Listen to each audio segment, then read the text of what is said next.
नमस्कार, बहुत स्वागत है आप सभी का उत्तराखंड के बुलेटिन में। मैं हूं आपके साथ ज्योति यादव। चलिए बुलेटिन की शुरुआत करते हैं। मुख्यमंत्री पुष्कर सिंह धामी ने खटीमा स्थित गौरी मंदिर में सामूहिक विवाह कार्यक्रम में शिरकत की है। अब आइए आपको सीधे लेकर चलते हैं जहां पर खटीमा का मुख्यमंत्री कार्यक्रम में उपस्थित जनसमूह को संबोधित कर रहे हैं।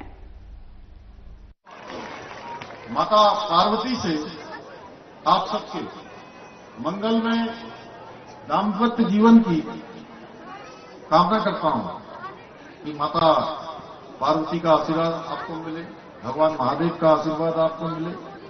भाइयों बहनों, ये सामूहिक विवाह का ये कार्यक्रम कोई सामान्य समारोह नहीं है। ये सामान्य समारोह नहीं है, बल्कि सशक्त समाज की एकता के रूप में करुणा और सहयोग का भी प्रतीक है। इस प्रकार से मुझे भाई सुमित जी ने बताया कि बहुत सामान्य स्थितियों में रहने वाले सभी का मांगलिक कार्य यहां पर संपन्न हो रहा है। मैं आज इस कार्यक्रम में राज्य के मुख्यमंत्री के रूप में नहीं, बल्कि मैं भी आप सबके परिवार के एक सदस्य के रूप में आप सबके बीच में उपस्थित हुआ हूं और हमारे इन बेटे बेटियों, इन भाई बहनों के इस समारोह में आपके एक अभिभावक के रूप में भी उपस्थित हुआ हूं। भाइयों बहनों, कन्यादान को हमारे समाज में बहुत पवित्र कार्य माना गया है और मुझे गर्व है कि आज महाशिवरात्रि के शुभ अवसर पर मुझे भी इस महत्वपूर्ण क्षण का, इस महत्वपूर्ण अवसर का साक्षी बनने का शुभ अवसर प्राप्त हो रहा है। मैं आज के इस अवसर पर उन सभी सामाजिक कार्यकर्ताओं का, संस्थाओं का तथा उन व्यक्तियों का भी साधुवाद देना चाहता हूं। कृषि मंत्री गणेश जोशी ने महाशिवरात्रि के पावन अवसर पर परिवार संघ प्रयागराज त्रिवेणी संगम में पवित्र स्नान किया और मां गंगा, यमुना और सरस्वती को नमन किया। संगम तट पर पूजा अर्चना के बाद मंत्री गणेश जोशी ने कहा कि महाशिवरात्रि के दिन संगम में डुबकी लगाना अत्यंत पुण्यदायी है। ये केवल स्नान नहीं बल्कि आत्मशुद्धि और आध्यात्मिक ऊर्जा का अनुभव है। साथ ही उन्होंने संगम को धर्म और संस्कृति का संगम स्थल बताते हुए कहा कि महाकुंभ भारतीय संस्कृति और सनातन परंपराओं का भव्य प्रतीक है जो पूरे विश्व को शांति और आध्यात्मिक संदेश देता है। कैबिनेट मंत्री गणेश जोशी ने महाकुंभ की भव्यता और दिव्यता की सराहना करते हुए मंत्री गणेश जोशी ने उत्तर प्रदेश सरकार और मुख्यमंत्री योगी आदित्यनाथ को बधाई दी। उन्होंने कहा कि सरकार द्वारा की गई व्यवस्थाएं सराहनीय हैं, जिससे श्रद्धालुओं को सुगम दर्शन और स्नान का अवसर मिल रहा है। उन्होंने संत महात्माओं का आशीर्वाद लिया और प्रदेश की सुख समृद्धि की कामना की।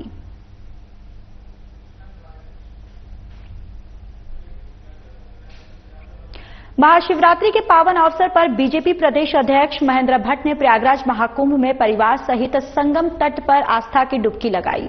इस अवसर पर महेंद्र भट्ट ने मां गंगा, मां यमुना और मां सरस्वती के मिलन स्थल प्रयागराज के इस अभूतपूर्व दृश्य की अखंड एकता ने सनातन धर्म में विश्वास रखने वालों में वासुदेव कुटुंबकम के हमारे सिद्धांत को अत्याधिक बल प्रदान किया है और कहा है कि ये महापर्व संपूर्ण भारत को एक आध्यात्मिक धागे में पिरोता है और क्षेत्र के। इसके साथ ही आपको बताते चले कि बीजेपी प्रदेश अध्यक्ष महेंद्र भट्ट ने कहा कि ये भारत की सनातन संस्कृति की जीवंतता को दर्शाता है। कुंभ केवल धार्मिक आयोजन नहीं बल्कि भारत की आध्यात्मिक और सांस्कृतिक विरासत का सबसे बड़ा उत्सव है।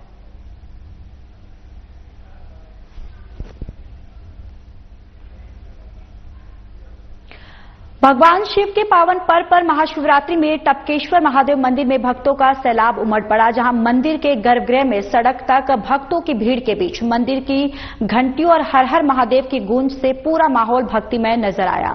तो वहीं प्रशासन की ओर से भी पुलिस बल तैनात किया गया और जिसके चलते श्रद्धालु क्रमवार तरीके से शिवालय में दर्शन कर सके और दूसरे मार्ग से वापस अपने जा सके।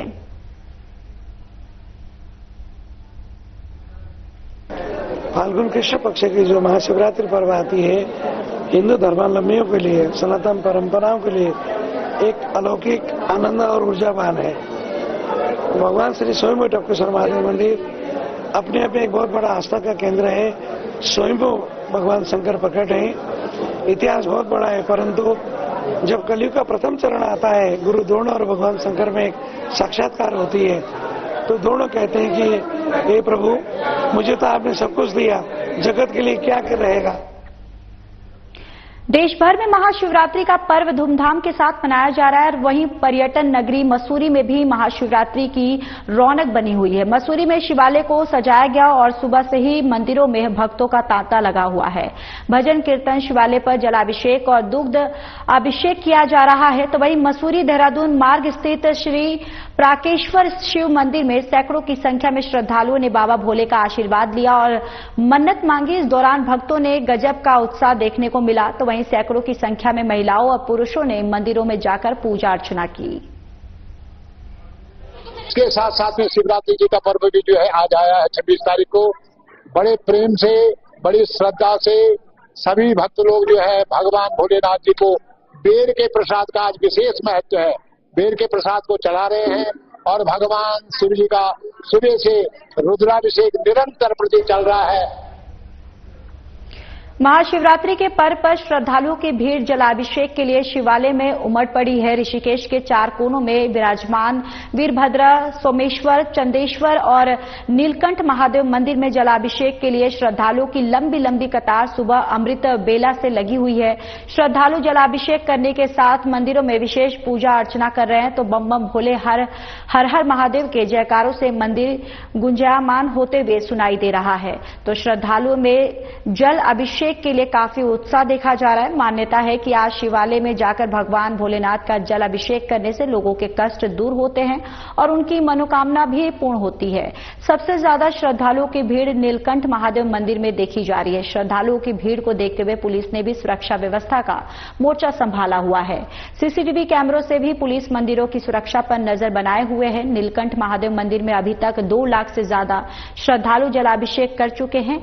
इसके अलावा अन्य शिवालयों में भी 1 लाख से अधिक श्रद्धालुओं ने जलाभिषेक कर लिया है। मंदिर प्रशासन की ओर से श्रद्धालुओं को व्यवस्थित तरीके से जलाभिषेक कराया गया और साथ ही श्रद्धालुओं को प्रसाद भी वितरित किया जा रहा है।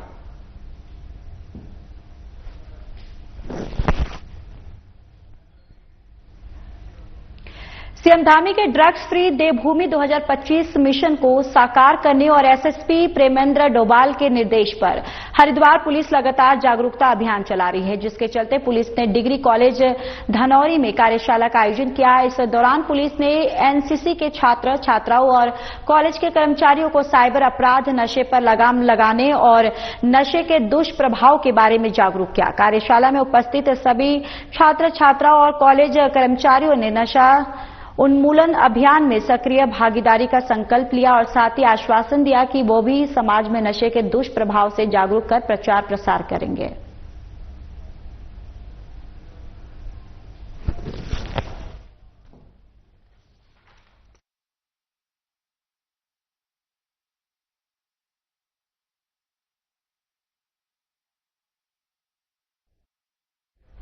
चलिए अब खबरों में आगे बढ़ते हैं, जहां पर आपको बताते चले कि डीएम समीन बंसल ने समीक्षा बैठक की है। बताते चले कि डीएम समीन बंसल ने ली व्यासी लखवाड़ परियोजना की समीक्षा। परियोजना से प्रभावित ग्रामीण और यूजीवीएन और राजस्व अधिकारी रहे उपस्थित। व्यासी लखवाड़ प्रोजेक्ट सीएम धामी की है महत्वाकांक्षी परियोजना। पहली बार किसी डीएम से संवाद समीक्षा का हिस्सा बन प्रभावित परिवारों ने जताया आभार। डीएम बंसल ने सुलझाई गुत्थी। 1980 से 2020 में यदि एक ही परिवार प्रभावित हुआ तो मिलेगा मुआवजे का दोहरा लाभ। और यूजेवीएन के अधिकारियों को डीएम की कड़ी फटकार, जहां पर अधिकारी कार्यों में सक्षम नहीं है तो अपने आप करवा ले स्थानांतरण। और महत्वाकांक्षी परियोजनाओं में हीला हवाली वाले नहीं जाएंगे बख्शे। व्यासी संबंधी लोहारी गांव का अभी तक नहीं बांट पाए अनुग्रह मुआवजा और इसके साथ ही ना ही प्रभावितों की संख्या बता पाए यूजीवीएन के अधिकारी। डीएम बंसल यूजीवीएन के अधिकारियों की कार्यशैली पर नाराज हुए, जहां पर एडीएम एसएलओ को 1 हफ्ते में समाधान के निर्देश, जहां पर यूजीवीएनएल के परिपालन न करने की दशा में होगी सख्त कार्रवाई। व्यासी लखवाड़ प्रोजेक्ट राज्य की दृष्टि से महत्वपूर्ण परियोजना। डीएम सविन बंसल ने ये बातें कही है। उन्होंने कहा है कि परियोजना से प्रभावित जो ग्रामीण और यूजेवीएन और राजस्व अधिकारी जो है उपस्थित रहे और व्यासी लखवाड़ प्रोजेक्ट सीएम धामी की है महत्वाकांक्षी परियोजना, जहां पर डीएम सविन बंसल ने की व्यासी लखवाड़ परियोजना की समीक्षा।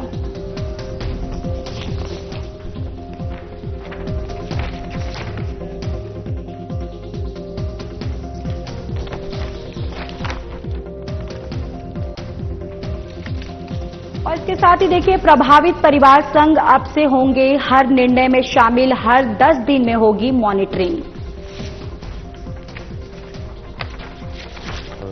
परियोजना है वो स्टेट का प्रायोरिटी प्रोजेक्ट है और ऑनरेबल सीएम का भी संकल्प है कि इसमें किसी भी लेवल पे किसी भी तरह के ग्लिचेस और लैक्सिटी क्षम्य नहीं है।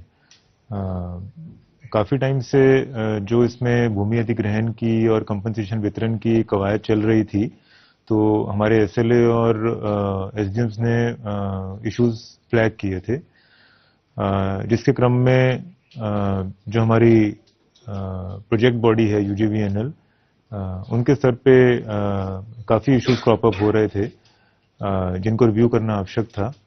सो उसी क्रम में जो इसकी टाइमलाइंस हैं, प्रोजेक्ट अफेक्टेड फैमिलीज से कंसल्टेशंस हैं, सोशल इम्पैक्ट असेसमेंट है और उनको ड्यू कंपनसेशन वितरण है, उनके ऑब्जेक्शंस का समावेश है। इन सभी इश्यूज को रिजॉल्व करना आवश्यक है, जिससे हमारा प्रोजेक्ट भी ग्राउंड हो जाए और जो हमारी अफेक्टेड पॉपुलेशन है उनके अधिकारों का वायलेशन भी ना हो। सो इसमें कई चीजें that have come to light कि जो 82 परियोजना थी जिसको हमने 23 में शुरू किया था और जिसके लिए लैंड एक्वायर की थी, उसमें अभी तक कंपनसेशन वितरण नहीं हुआ था, जो कि यूजीवीएनएल ने कोऑर्डिनेशन में। चलिए खबरों में आगे बढ़ते हैं, बात कर लेते हैं हरिद्वार की, जहां पर पुलिस और बदमाशों के बीच मुठभेड़ हुई है। आपको बताते चले कि हरिद्वार पुलिस और बदमाश के बीच हुई मुठभेड़। बदमाश ने पुलिस पर झोंका फायर। जवाबी फायरिंग में रानीपुर कोतवाली पुलिस ने बदमाश के पैर में मारी गोली लगने से बदमाश घायल। बदमाश से तमंचा, खोखा, जिंदा कारतूस बरामद। बदमाश को जिला चिकित्सालय में किया भर्ती। बदमाश के खिलाफ कई मुकदमे दर्ज। बदमाश पर 50,000 का इनाम था घोषित। साबे निवासी अहबाब नगर रानीपुर के रूप में हुई बदमाश की पहचान, जहां एसएसपी प्रेमेंद्र डोभाल ने अस्पताल में अधिकारियों से ली घटना की जानकारी।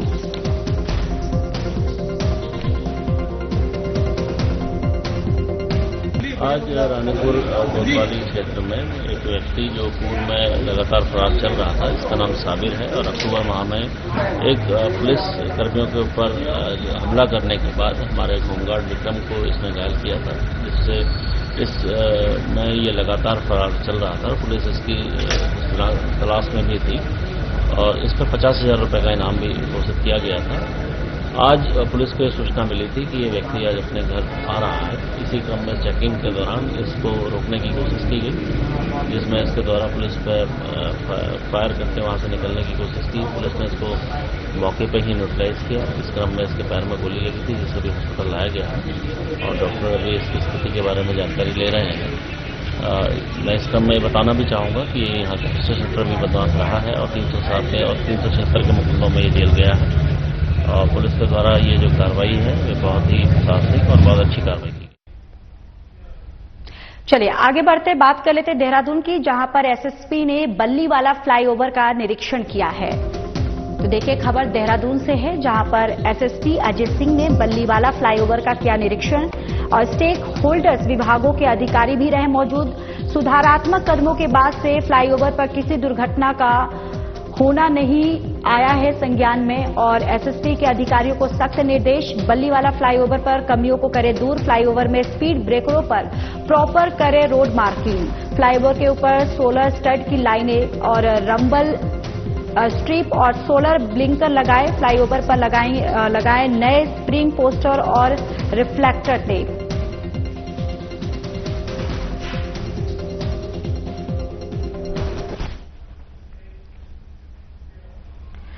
थार गाड़ी में स्टंट करना और रील बनाने के चक्कर में अपनी जान जोखिम में डालकर करतब दिखाने वाले युवक को पुलिस ने गिरफ्तार किया है। दरअसल पुलिस को सोशल मीडिया मॉनिटरिंग सेल से सूचना मिली कि सोशल मीडिया पर व्यूज के चक्कर में जान जोखिम में डाल रहे और मामले का संज्ञान लेते हुए पुलिस ने आरोपियों के खिलाफ चालानी कार्रवाई की है और साथ ही घटना में प्रयुक्त थार वाहन को सीज किया है। हरिद्वार पुलिस ने जनता से सेल्फी रील आदि के लिए जान जोखिम में न डालने की अपील की है।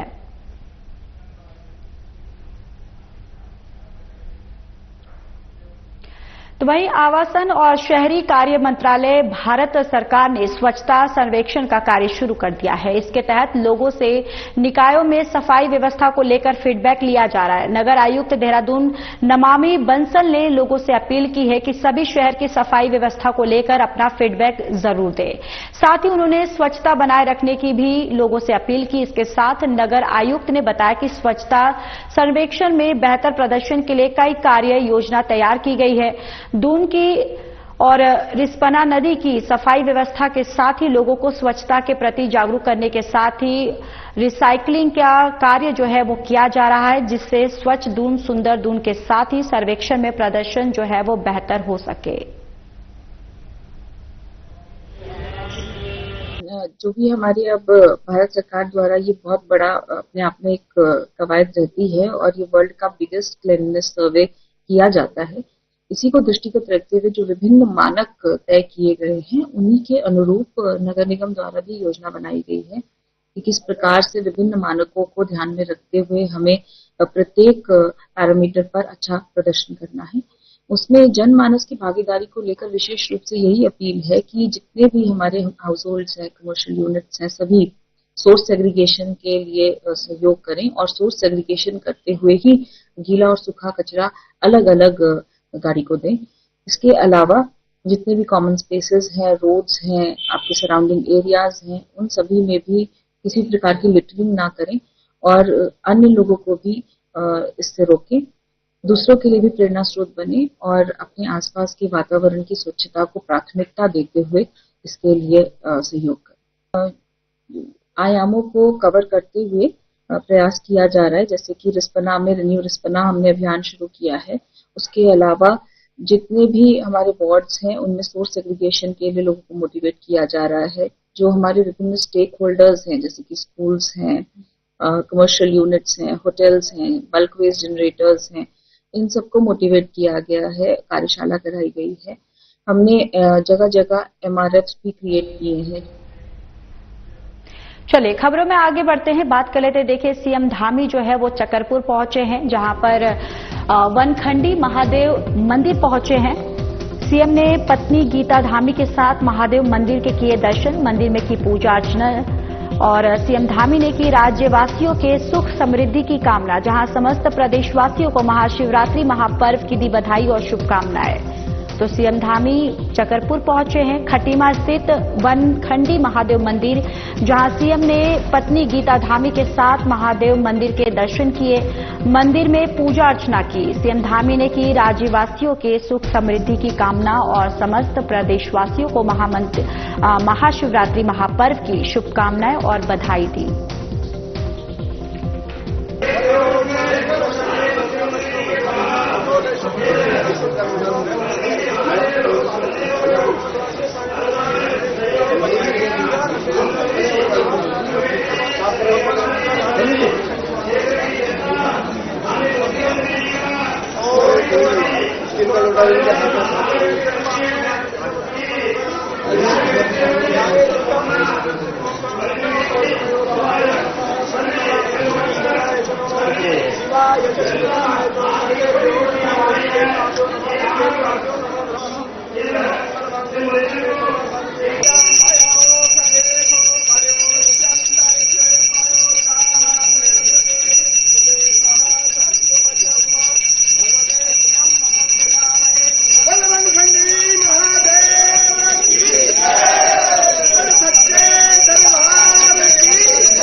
तो वहीं 2 मई को खुलेंगे विश्व प्रसिद्ध बाबा धाम के कपाट। आपको बताते चले कि 2 मई को खुलेंगे विश्व प्रसिद्ध बाबा केदार धाम के कपाट। महाशिवरात्रि के पावन पर्व पर तिथि की हुई घोषणा।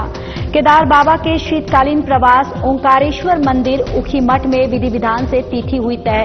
जहां केदारनाथ धाम के रावल भीमाशंकर लिंग ने ओंकारेश्वर मंदिर में विधिवत पूजा अर्चना कर चढ़ाया महाभोग। पंचांग गणना के अनुसार मंदिर के कपाट खुलने की तिथि और समय का क्या घोषित। 28 अप्रैल को पंचमुखी डोली ओंकारेश्वर मंदिर ऊखीमठ से करेगी प्रस्थान और 29 अप्रैल को पंचमुखी डोली विश्वनाथ मंदिर गुप्तकाशी से पहुंचेगी द्वितीय पड़ाव फाटा और 30 अप्रैल को तृतीय पड़ाव गौरादेवी मंदिर गौरीकुंड पहुंचेगी पंचमुखी डोली। जहां 2 मई को सुबह 7 बजे शुभ लग्न पर श्रद्धालुओं के लिए खुलेंगे बाबा केदार के द्वार।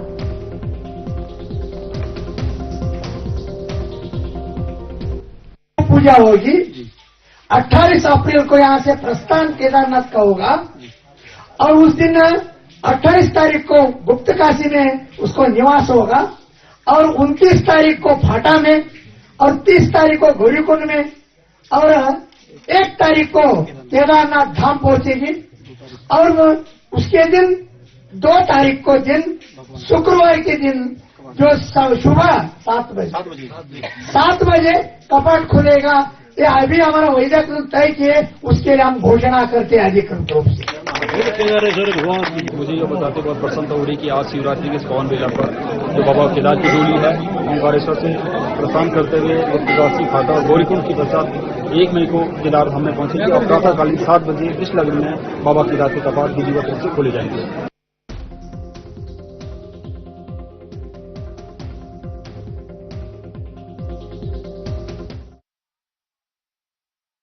जुड़ चुके हैं कमल। देखिए, अब जो तिथि है वो उसकी घोषणा हो गई है। 2 मई को बाबा केदार धाम का जो कपाट है वो खुल जाएगा। हाँ, बिल्कुल कहें ज्योति, आज भगवान महाशिवरात्रि है और उस महाशिवरात्रि के दिन बाबा केदार के द्वार की तिथि घोषित होती है और बसंत पंचमी में भगवान बद्री विशाल की 4 मई को भगवान बद्री विशाल के कपाट खुलेंगे। तो आज महाशिवरात्रि के दिन जो तिथि तय हुई है बाबा केदार की, 2 मई को विश्व प्रसिद्ध धाम जो है बाबा केदार के कपाट खुल दिए जाएंगे। आज कहें तो ऊखीमठ मंदिर ऊखीमठ में आज विधि विधान से ये तिथि तय हुई है और पूरी पूजा अर्चना के बाद आज इसको तय कर लिया गया। तो कुल मिला के कहें, अभी चारों धाम की बात करें तो 30 अप्रैल को कहें तो गंगोत्री यमुनोत्री, 2 तारीख को कहें तो बाबा केदार और 4 तारीख को कहें तो भगवान बद्री विशाल कपाट खोल दिए जाएंगे। तो कुल मिला के कहें 30 अप्रैल से चारों धाम की यात्रा शुरू हो जाएगी, जिसके लिए राज्य सरकार ने अभी से पूरी जोरों से तैयारियां शुरू कर ली हैं। बिल्कुल कमल, जिस तरीके से आपने बताया कि जो तिथियां तय हो गई हैं और आज देखिए महाशिवरात्रि के इस पावन पर्व के दिन, इस पावन अवसर के दिन आज ये तिथि की घोषणा हुई है। तो तैयारियों को लेकर मैं आपसे जानना चाहूंगी, समझना चाहूंगी कि वहां पर तैयारियां किस तरीके की चल रही है चारधाम यात्रा को लेकर। देखिए, क्योंकि अब तो जो डेट है वो फाइनल हो चुका है, तो अब जिस तरीके से एक तरफ ये भी देखा जा रहा है कि मुख्यमंत्री पुष्कर सिंह धामी जो है वो पहुंच रहे हैं, जायजा ले रहे हैं, निरीक्षण कर रहे हैं और किस तरीके की तैयारियां जो चल रही है वो सब मुआयना भी करते हुए नजर आ रहे हैं। हाँ, कहें तो अभी मुख्यमंत्री अगर कहें तो उत्तरकाशी हर्षिल पहुंचे थे, वहां पर जहां पर प्रधानमंत्री नरेंद्र मोदी का यहाँ पर 2 दिन का दौरा था, लेकिन मौसम खराबी होने के जो प्रोडिक्शन है मौसम विभाग की कि वहाँ मौसम खराब हो सकता है, इसलिए जो दौरा था वो स्थगित हो गया है। तो उसका जायजा भी लेने गया था। साथ ही शीतकालीन यात्रा के बढ़ावा देने के लिए प्रधानमंत्री पहुंचे थे, लेकिन अब वो अगली तिथि उनकी निश्चित होगी क्योंकि मौसम खराब होने के कारण वहां पर उनका दौरा रद्द हो गया है। और अब बात कहें तो चारों धाम की यात्रा की तो तैयारियां हैं, लगातार चल रही हैं। विभिन्न स्तरों से लगातार मंडलायुक्त कहें, कमिश्नर कहें विनय शंकर पांडे लगातार तैयारियों का लगातार बैठकें ले रहे थे और अब लगातार यही है कि इस बार किस प्रकार से जिस पिछली बार यात्रियों को असुविधा न हो, इसकी तैयारियों को लगातार अधिकारी की यहाँ पर पूरी तरह से जो तैयारियां हैं वो की जा रही है कि ताकि जो श्रद्धालु आए उनको किसी भी तरीके के जो असुविधा ना हो। बहुत बहुत धन्यवाद कमल, सारी जानकारी साझा करने के लिए। फिलहाल इस बुलेटिन में इतना ही। बाकी देश और दुनिया की तमाम बड़ी खबरों के लिए जुड़े रहिए हमारे साथ। नमस्कार।